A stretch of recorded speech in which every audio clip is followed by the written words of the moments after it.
This year, Lawyers Insurance Fund became Lawyers Indemnity Fund following recent amendments to the Legal Profession Act that changed the insurance program into an indemnification program.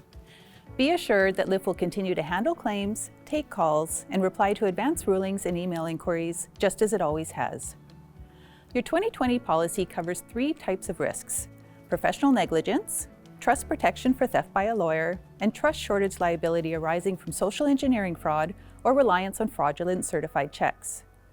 Trust protection and trust shortage coverage are not to be confused with crime or cyber coverage. The coverages in your policy are limited to theft by a lawyer and fraudulent transfers from your trust account. Please discuss cyber and crime coverage with your broker. So what's new in your professional negligence coverage? The policy provides broad coverage to BC lawyers and is kept current as risks evolve. In fact, only 1% of claims from 2004 to 2019 have been denied. For 2020, we have added a new coverage to reimburse you for the defense costs you incur in the successful appeal of a penalty assessed pursuant to the Income Tax Act or Excise Tax Act, or a defense of a prosecution of an offense under PIPEDA. This new coverage will be up to a sublimit of $100,000. We have also expanded the definition of professional services to include acting as an escrow holder and attorney appointed under a power of attorney. Publishing or communicating on a website, blog, or social media platform is also covered, but only if it is directly connected and incidental to your practice of law.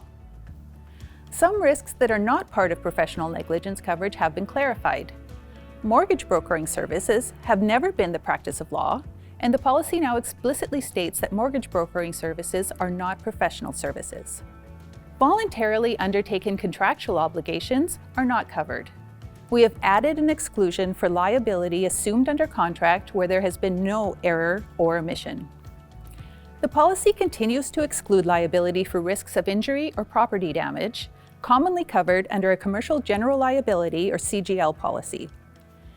However, your policy now explicitly covers you for claims of emotional distress or humiliation caused by an error. For more information on your 2020 policy, please take a look at the Lawyers Indemnity Fund pages on the Law Society website.